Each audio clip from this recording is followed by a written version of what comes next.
ഇന്ന് ഡിസംബർ 15-ാം തീയതി. ഇന്ന് നമ്മൾ വായിക്കാൻ പോകുന്നത് സങ്കീർത്തനം 91, കർത്താവിൻ്റെ സംരക്ഷണം.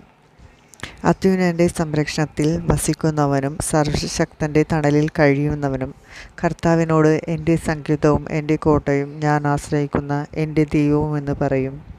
അവിടുന്ന് നിന്നെ വേടൻ്റെ കീഴിൽ നിന്നും മാരകമായ മഹാമാരിയിൽ നിന്നും രക്ഷിക്കും. തൻ്റെ തൂവലുകൾ കൊണ്ട് അവിടുന്ന് നിന്നെ മറച്ചുകൊള്ളും. അവിടുത്തെ ചിറകുകളുടെ കീഴിൽ നിനക്ക് അഭയം ലഭിക്കും.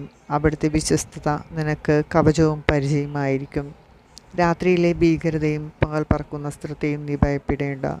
വീട്ടിൽ സഞ്ചരിക്കുന്ന മഹാമാരിയെയും നട്ടുച്ചയ്ക്ക് വരുന്ന വിനാശത്തെയും നീ പേടിക്കേണ്ട.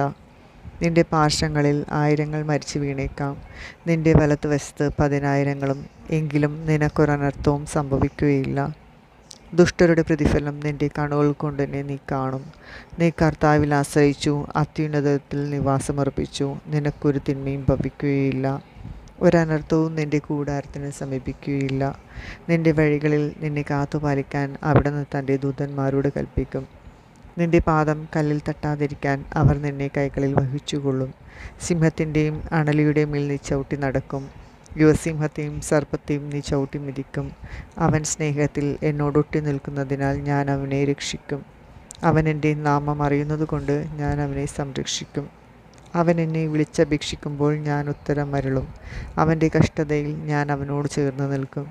ഞാൻ അവനെ മോചിപ്പിക്കുകയും മഹത്വപ്പെടുത്തുകയും ചെയ്യും. ദീർഘായുസ് നൽകി ഞാൻ അവനെ സംതൃപ്തനാക്കും. എൻ്റെ രക്ഷ ഞാൻ അവന് കാണിച്ചു കൊടുക്കും. ദൈവവചനമാണ് നാം കേട്ടത്. നമുക്ക് ദൈവത്തെ സ്തുതിക്കാം.